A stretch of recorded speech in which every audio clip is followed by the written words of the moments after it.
संतांचे होणे म्हणजे त्यांच्या आज्ञेत राहणे. मी जिवंत राहावे हे जितके जरूर आहे, तितकेच परमात्म्याची ओळख करून घेणे जरूर आहे. जगात नावे ठेवीत नाहीत कोणाला.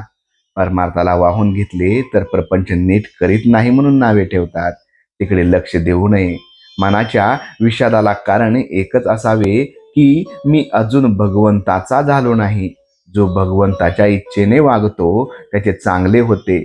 भगवंत ठेवील त्यात समाधान मानून राहावे.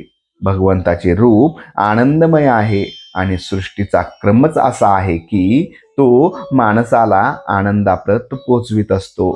अत्यंत दारिद्र्याला सुद्धा आनंदाची जागा असतेच. आनंदाशिवाय मनुष्य जगणे सुद्धा शक्य नाही. मी मुळात आनंद रूप असताना मग दुःखाचे गाडे कुठून आले. मला दुःख होते ते माझे कुठेतरी चुकत म्हणून. मी चुकलो का बरोबर ही शंका सुद्धा मुक्ताला येत नाही, कारण तो आणि देव एकच असतात.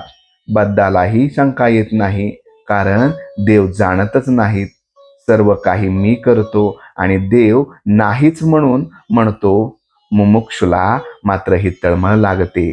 जेव्हा मी तळमळ तीव्र असते तेव्हा संतांची भेट होते आणि पूर्वीचा ठेवा असल्याशिवाय अशी तळमळ लागणार नाही.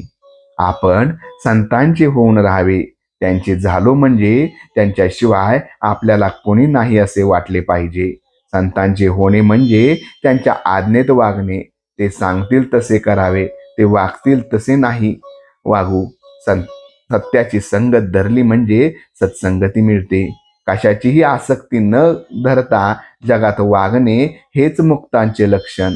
हवे पण नाहीसे झाले म्हणजे मग दुःखाचे कारणच राहत नाही. जिथे तुम्ही राहता तिथे सद्गुरू आहेतच असे तुम्हाला वाटते आणि समाधान होते. हीच त्यांची खरी कृपा होय. श्रद्धेने जे काम होते ते तपश्चर्याने होत नाही. आपल्या गुरूंनी सांगितल्याप्रमाणे वागणे हाच आपला परमार्थ समजा. गुरु म्हणजे साक्षात परमात्मा आणि त्याची आज्ञा पाळणे हीच आपली तपश्चर्या. याहून वेगळे काही करण्याची गरज आहे असे न वाटावे. माझ्या मनाचे विकार जात नाहीत असे चांगल्या माणसांना सुद्धा वाटते, पण ते जात नाहीत असे घुकून त्याचा ध्यास घेतल्याने ते उलट वाढतील. तिकडे लक्ष देऊ नये. नाम घेणे हे आपले काम करीत राहावे, म्हणजे विकार आपोआप कमी होत जातील. मात्र मनाच्या मागे देहाला जाऊ न देऊन इतके जपले पाहिजे.